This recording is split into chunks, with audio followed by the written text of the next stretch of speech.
Hello, I'm Michael Redmond, professional 9-dan Go player. In this video, I'll be showing you a game of my own from 1990, so when I was a young Go player. Recently, I had COVID, and there was a period of time where I had trouble doing anything. I just didn't have energy. And so those of you following my channel might have noticed a dry period, a month or so I guess. But I'm okay now. So hopefully I'll be making more videos from here on. Okay, back to the game. My opponent is Fujisawa Hosai. He was one of the giants of the 20th century. He was the first 9-dan professional in the modern ranking system. He has a lot of relatives who are Go players. So Fujisawa Shuko, although he was younger than Hosai, he was the uncle. And so of course Fujisawa Shuko's son, who is about my age, he's Fujisawa Kazunari, another 9-dan, also a relative. And of course Kazunari's daughter is the famous Fujisawa Rina. And there's also a Kojima Takao, who is a relative. So a very talented clan, you might say. And he played 3 Jubango, so that's 10 game matches against Go Seigen. So I think he played the most against Go Seigen. There were a number of shorter matches also that were not 10 games, so they can't really strictly be called Jubango, but they were like 3, 4, 5 game matches, I think. So he played a lot against Go Seigen. It was because he was the first 9-dan, and there was a lot of value to that card, so that it was very popular. Okay, let's get into the game. I have the white stones. Fujisawa Hosai was actually famous for playing Manego with white, so he would mimic his opponent's moves. He claimed it was because he wasn't confident in his ability to play well with white. Of course, that was probably mostly joking, I would say. But he tried that strategy, and eventually it was refuted with a system that used ladders to refute Manego, and so he stopped doing that, I suppose. But in this game he has the black stones. He was a very powerful fighting player, so we're going to see that in this game. Okay, of course this game was in 1990, so we didn't have superhuman AIs, and we didn't know that this is supposed to be bad. White should be peeping here, and this makes the black group heavy. It means that black will have to play a passive move on the left side, probably something like this. So at the time we thought that was the best move anyway, so we didn't see the value of white peeping at 1. But if white doesn't peep, as I didn't peep in the game, then black has more freedom. It's just the fact that whenever white peeps here, it's not going to be forcing anymore, and black's going to play something on this side, for instance. So moves like 1 and 3, it doesn't necessarily have to be in that order, but moves like that, it's easier for black to play that kind of move. So for instance, black could play here immediately too. When that peep is not played, because black's never going to answer this now, in this case black would probably play on this side. And the more moves that white plays in that locality, the more, well, relatively useless this stone becomes. So it becomes potentially a wasted stone if I play a lot of moves in the vicinity. So that's why I should have peeped first and exchanged here to give black a relatively heavy shape. There was a reason. Having said that, I should tell you there was a reason I didn't peep, because in this Joseki sequence that everyone was playing at the time, white is looking at a weak point here. So I'm thinking of invading at this point and threatening to connect underneath at b14. And so of course in that case, if I had played the peep in this variation, that's not a thing. So if I play here, there's no longer, because black is solidly connected at 2, there's no connection on the second line in this case. And so there's pros and cons, but it was important for me to give black a heavy shape like this. So that was correct. It would be AI correct, you might say. Okay, so we both know that I'm aiming at this invasion at c12, and he has a plan. So he plays here. To start with, I should have just played here, and if black cuts, let's just do this one variation. If black cuts, then he's going to get a good shape on the left side. So he has succeeded in defending that with some potential towards the center of the board. So that was good for black. It's also okay for me because I've got a solid position in the lower left corner and I have sente. So if I'm an AI, I'm going to start jumping into 3 points. In 1990, I definitely didn't have that idea, so I would be playing some kind of a kakari. And by the way, the difference between this move, which the AI might like, and this move, which is some human players feel more comfortable with playing this move even now, compared to the 3-3 invasion, the difference is very subtle. So if you don't feel comfortable with 3-3 invasions, what we call the direct 3-3 invasion, you don't have to do it just because the AI says so. If you're human, you'll be making worse mistakes later in the game, to be frank. Even if you're a 9-dan. So it's not a big issue.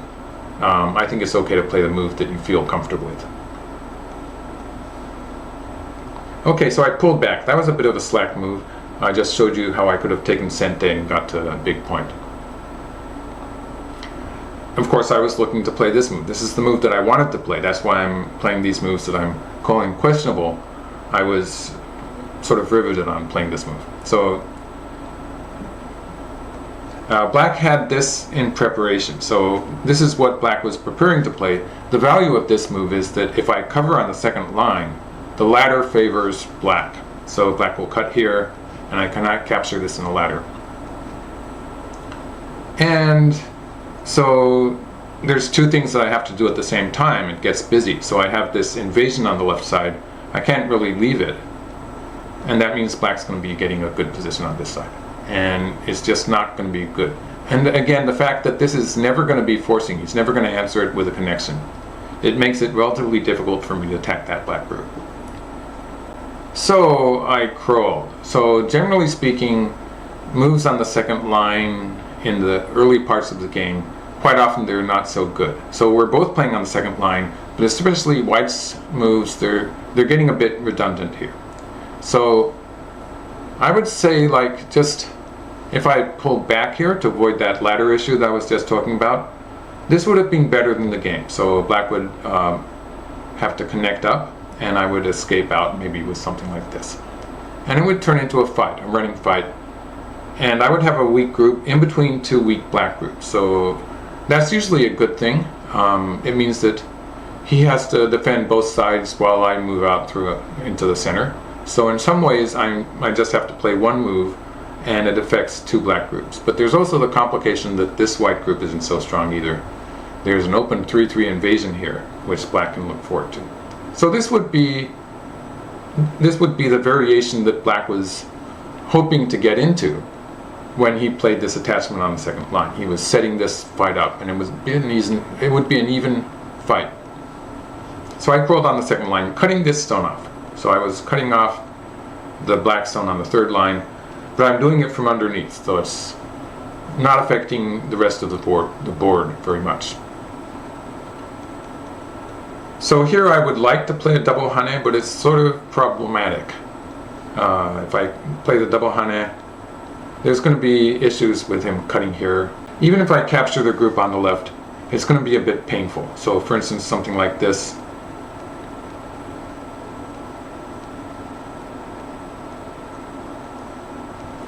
I'm winning this race to capture. So it's basically it's something like this. So black has 4 liberties, and I have something more like 6 liberties. So I'm winning the race to capture, but black's getting a huge wall there, pointing towards the Samnense on the right side of the board. So black has a lot of area that black is loosely controlling. I only got something like 20 points in the lower left corner in return for that. So this is an advantage for black. But I would have liked to play the double hane. In practice, I had to back off here. And so I did manage to cut the stone there at c9. I cut that stone off. I got outside, you might call it thickness. Black got a big corner. And his group in the upper left, like I've been saying, the fact that I didn't get to play this exchange at the very beginning means it's never going to be forcing. It makes that group fairly light. So when black plays here, he has a follow-up forcing move here, which is going to force me to connect on the second line. Connecting at b8 is, as far as territories is concerned, is only 2 or 3 points, so it's a painful move for me to be playing. And so black would be getting out into the center. So for instance, something like this, if black added a stone to it, it would be here. White's domination of the center is going away. So that black group is pretty healthy once black played here. And so I played away. Katago told me I should play here, and so yes, it's still important to keep this line. Or back here I should have played here. So that line was pretty important. I'm making some mistakes early in the game, so black did have an advantage at this point. This was a key point especially. d12 was an important move here. Okay, so black plays the other oba, big point. And this is a Joseki we're going to play in the top right corner. When black connects, white has a number of choices. So a move you might see the most would be this one, where white's trying to live in the corner like this. That would be one way to do it. So something like this would be a relatively safe way to play.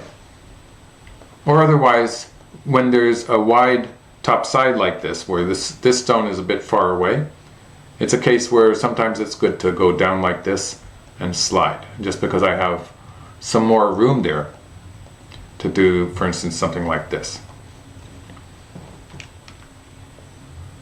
So there's various moves, but I chose the hanging connection. And this involves a ladder that's going to be going in this direction. So you can probably guess that it's going to be good for white.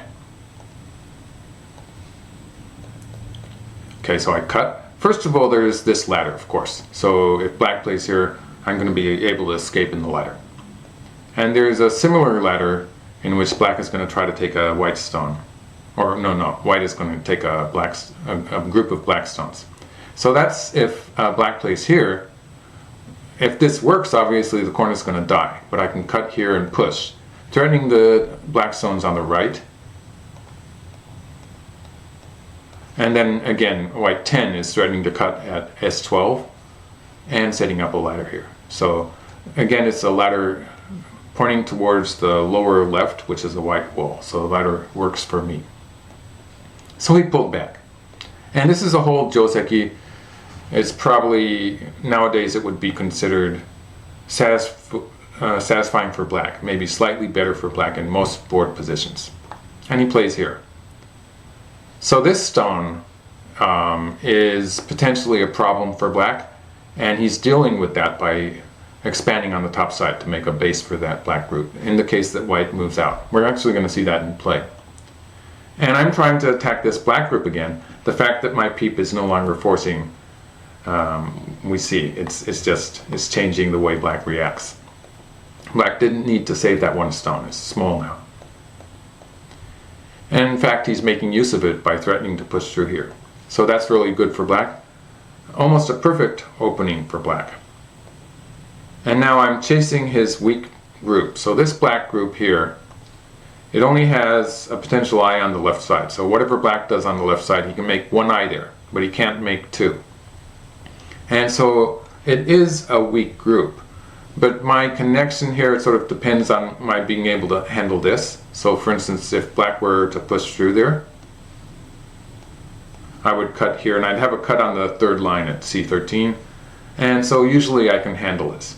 Sometimes if my group in the center is strong enough, I can play like this and allow him to cut me. But you can see that's cut off. So there's some potential issues here. There's some potential aji here, where black can sometimes create a kind of a damezmari, shortage of liberties for me. So my shape there is not completely resilient. So the bottom line is that I don't really have a killing attack here. So I can molest the black group, but unfortunately for me, it's running away towards the only area that we could call a big white area. So if I chase it from the center, I'm going to be chasing it into my own territory. And so when it lives, I won't have any territory at all. So that would be bad. So this is where I stopped attacking, and I'm going to start something on the right side. So this is an attempt to kind of make a diversion on the right side, and depending on that, maybe I'll get some strength towards the center so I can get a more convincing attack against black's group on the left. So I'm trying to create some potential for an attack on the left by starting something on the right.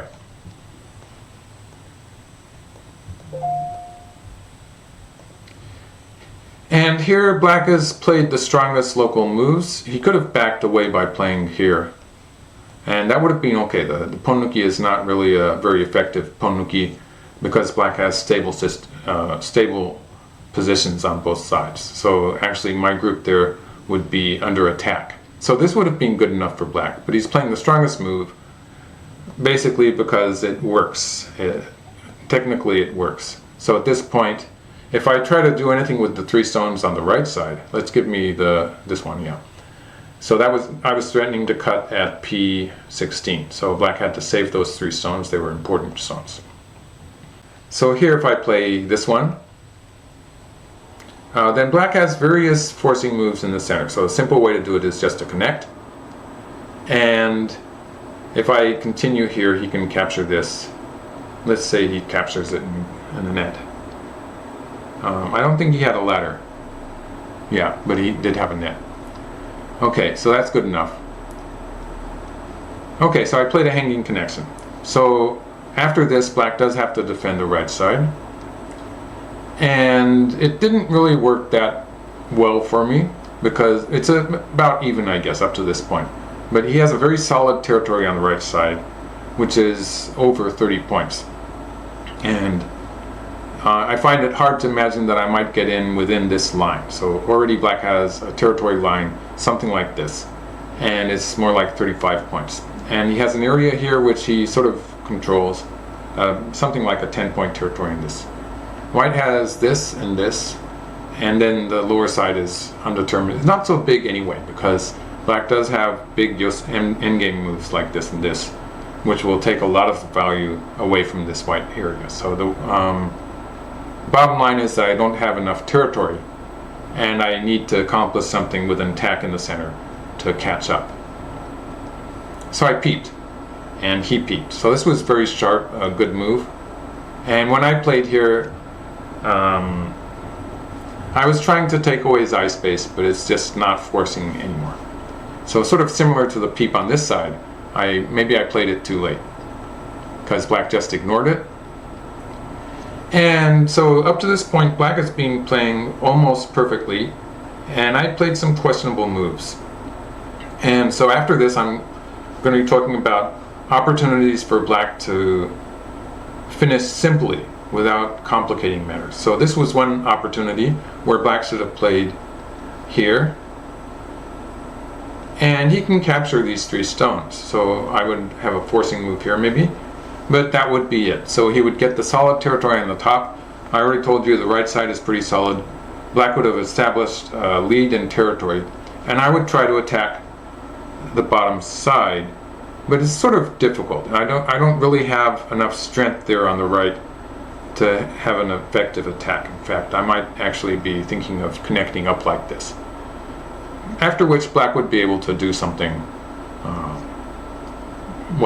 something like this maybe, or he could be floating towards the side here. And I wouldn't be getting that much out of the attack. So instead black pushed. So this is a very strong move. Fujisawa Hosai's nickname in Go was the dump car. So that's a heavy load truck, and the image is that when he's coming at you, you sort of want to get out of the way because he's a very strong fighter and he's relentless. So he just doesn't stop fighting. And this is an example of how he didn't go for what most players would call the easy win. He felt more comfortable continuing the fight and winning that way. So it's a style thing. It's not as if he was ignoring the win-loss thing.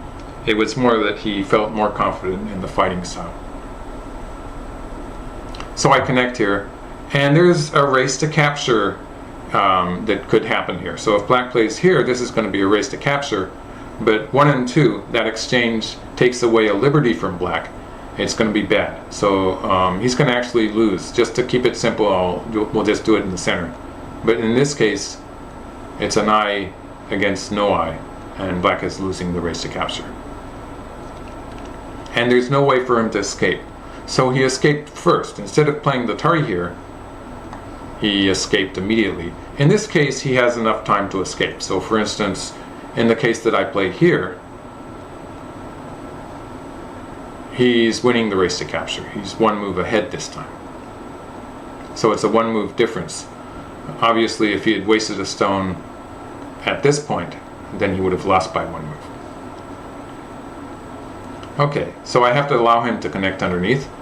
And here I played with accurate reading locally. I played here in order to save my stones in the center. So it was absolutely necessary for me to throw in M19 in order to save my group on the side and the group in the center. It was accurate reading as far as the local semi was concerned, but actually AlphaGo degraded this move. So let's show you what I should have done. I should have just played here, and the reason I didn't do it was because now I'm going to lose the semi,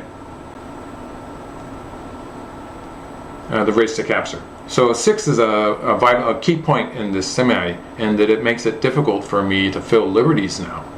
So if I do something like this, and like this, you can see black is going to win by one move. So he has 2 liberties. So there's no way for me to win that semi. So why was this supposed to work for me? When black connects at 6, I cut here. Black is going to answer that. And I'm going to be doing something, maybe something like this. Try to mix this thing up with the center. So actually black 8 might be this way. It might be better for black to fill a liberty there, but I'm going to do the same kind of thing. And I have some potential forcing moves there in the center. So I'm going to be trying to attack the black group on the left using the aji, the potential I've created in the center. And that was my game plan, but it just sort of went against the grain for me to sacrifice that 10 stone group there in the center of the board. It just did not occur to me. Being human, I guess I had a attachment to the stones I'd played. Okay, so I threw in on the first line. Now the difference here is that at this point, if black starts a race to capture,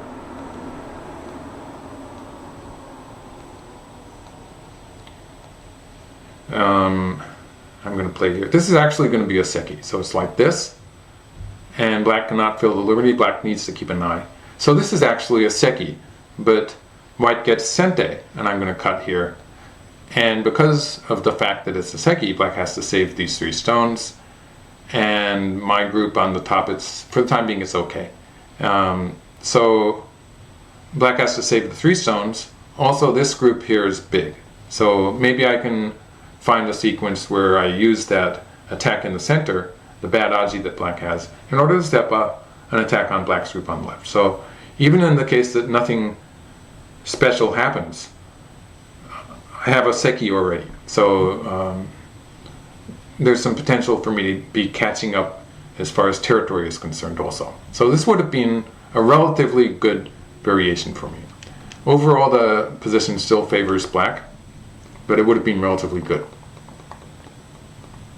Okay, so we're still in the game variation here. So at this point, black didn't want to go after my group, and he wanted to try to live, so he played the connection. So now my group there on the top, it's in danger because black can do this kind of thing, and I'm going to lose that group. So I have to defend it somehow. I would like to play here to connect up to the left side, but if I do that, it's the same race to capture, only I'm going to lose it this time. I'm one move behind because white 1 is not participating in the race to capture, so I'm going to lose this one.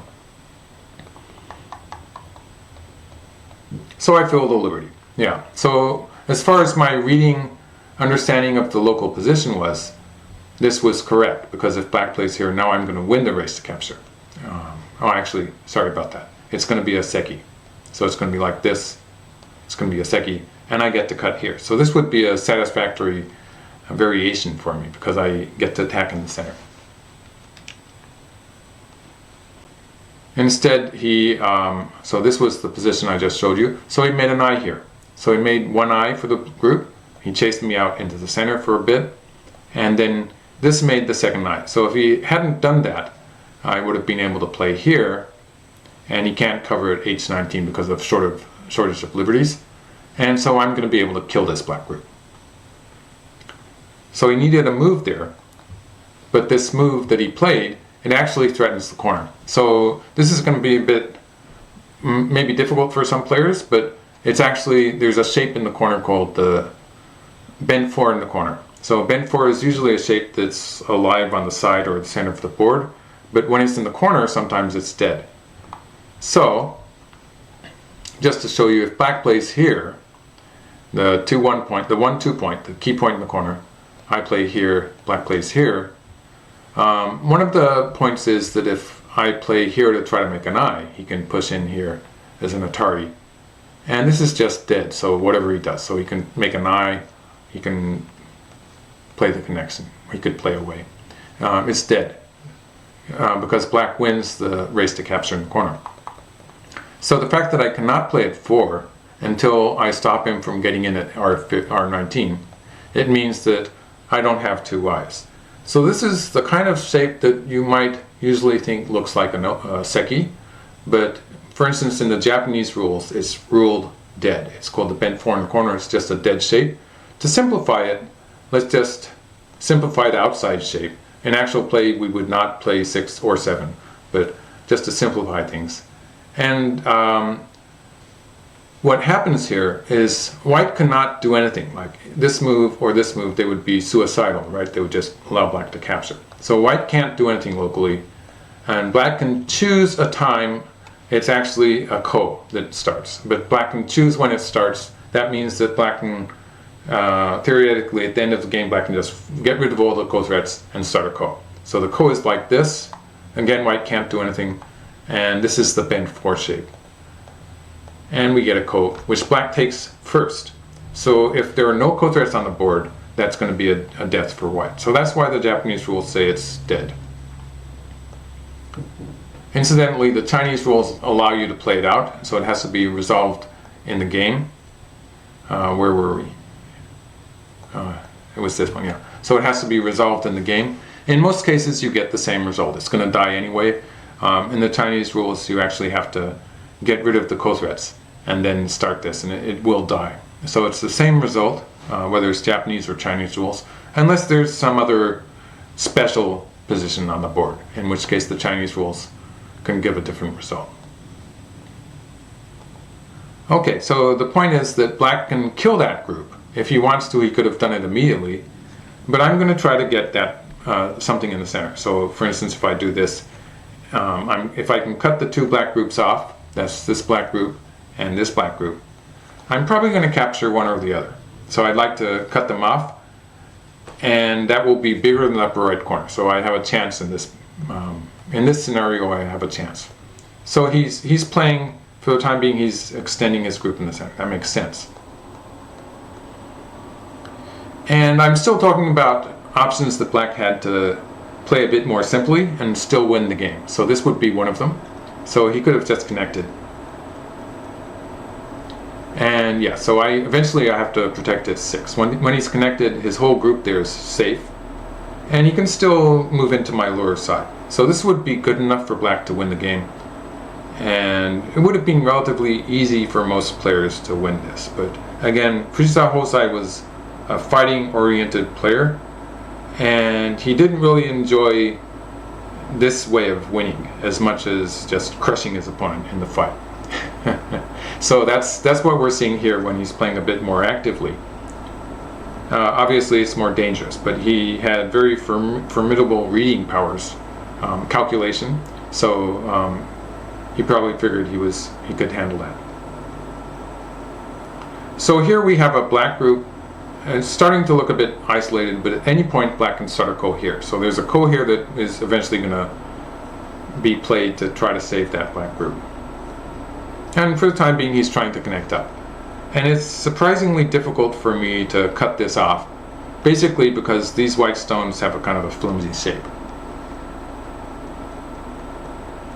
Okay, so I played here. So this is a connected shape in the center there.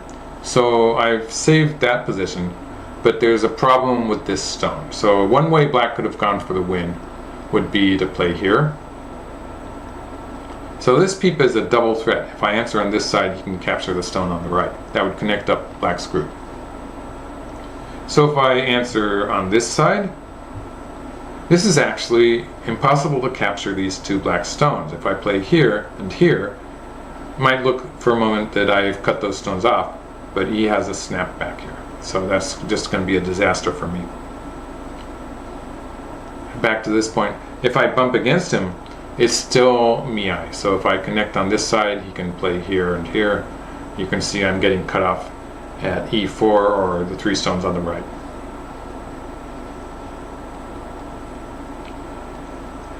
Now this is sort of an option, because when black cuts on this side, I'm going to try to capture the black group in the center, but I have a weak group on the bottom, so I really need to play here, and he can play this ko here. So he's going to get a ko at the least. He has some ko threats in the center, I think, so moves around here. Of course, this one. He has ko threats. He has some local ko threats, so it doesn't look so good for me. But instead of doing that, so this would have been a winning variation, I think. But he played here. I don't completely remember when his overtime started, but I get the feeling this was a time suji. He was maybe in Byoyomi, second reading, and he needed to get an extra minute to read. And so I took the opportunity to play here. So this has fixed my position on the lower side. And my center is sort of falling apart a bit. But I did save the cutting stones.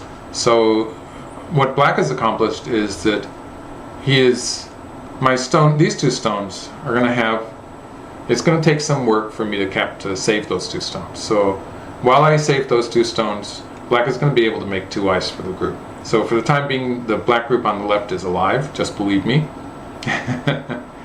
And all he has to do is deal with the group in the center. So he's going to do that now.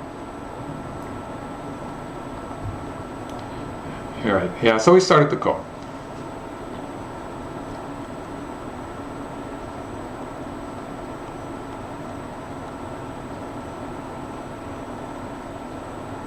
I'm not even sure that this was 100% forcing, but he did answer it.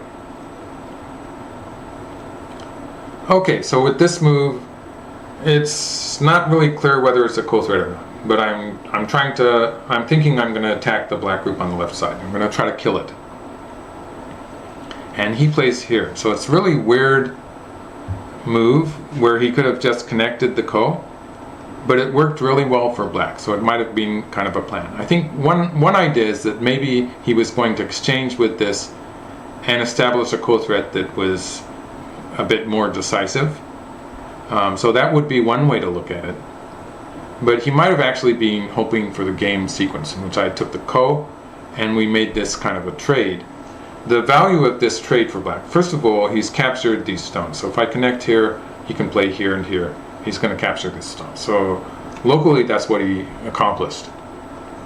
He also is putting some pressure on this group. So since the next step of my plan has to be trying to attack the black group on the left, the fact that he's weakened this white group here is pretty significant.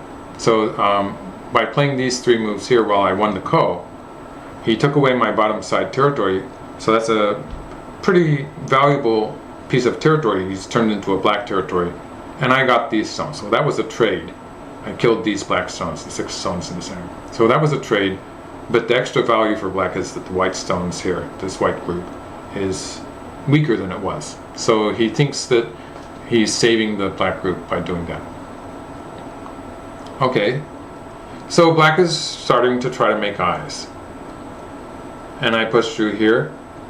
This was a mistake, but not a losing mistake. So he should have just connected here. And if he had done so, he would still have an eye, a potential eye there. So the potential eye is he plays an Atari here. This is threatening the wedge at K13, so I have to answer that. And he has an eye here. So even if we say the wedge doesn't work, this would still be an eye. So he has a potential eye there if he connects at 1. So he should have done it that way.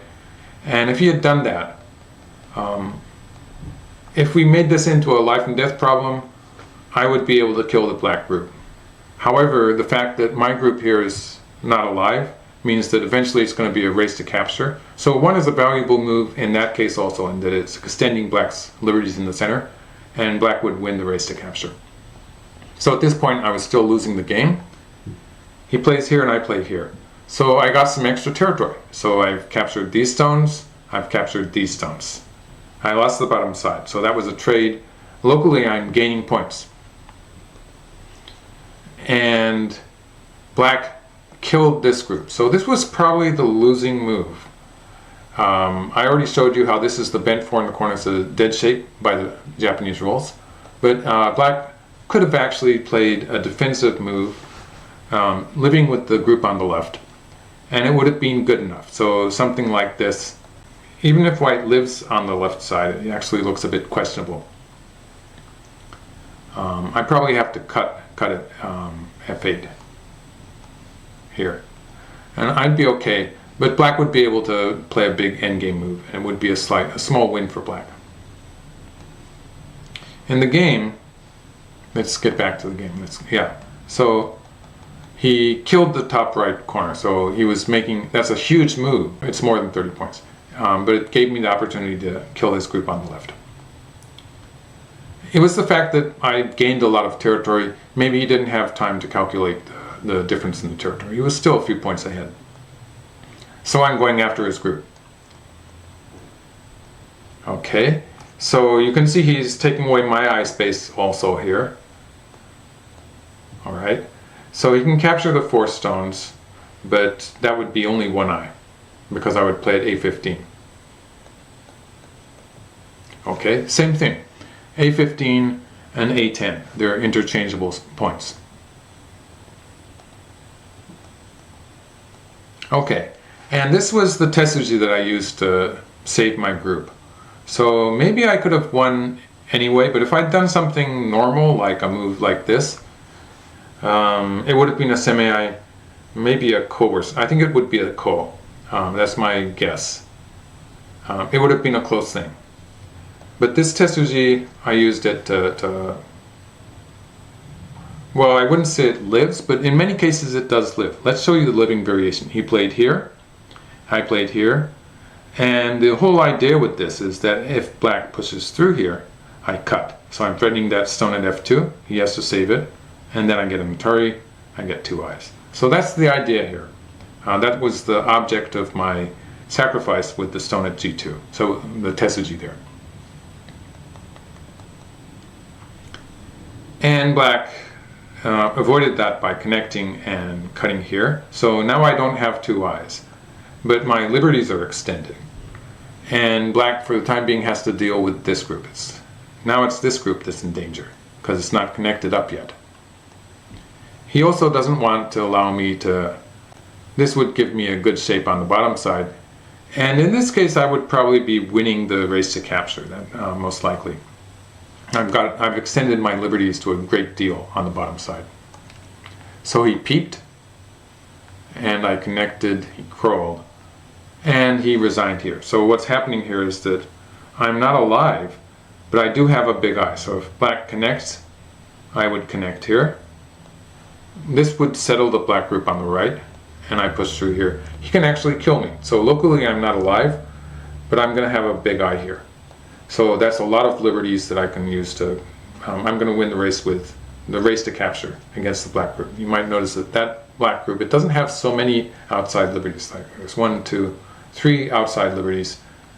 So if we assume, let's just, to simplify things, let's say black plays something on this side. I'm going to play here, it's going to be something like this. And there's some inside liberties, but I have such a big eye. The inside liberties will be to my benefit. So at this point, black has resigned. So it was just a misreading, you might say, of the life or death of that black group that made him play this move, which became the losing move. On the whole, it was a losing game on my part. So I was sort of focusing on the very good play of my opponent in the early parts of the game. And I think that it sort of demonstrated his fighting spirit, and that he would never stop fighting. In this game it didn't work so well for him, but I guess I was just lucky. So that was my game against Fujisawa Hosai, one of the great players of the 20th century. So it was a clear win for black in the early part of the game, but I managed to turn it around. So thank you for watching to the end, and from here on I will be making more videos about my own games against some of the famous players, and maybe some you haven't heard of. I hope you enjoy. So thank you for watching.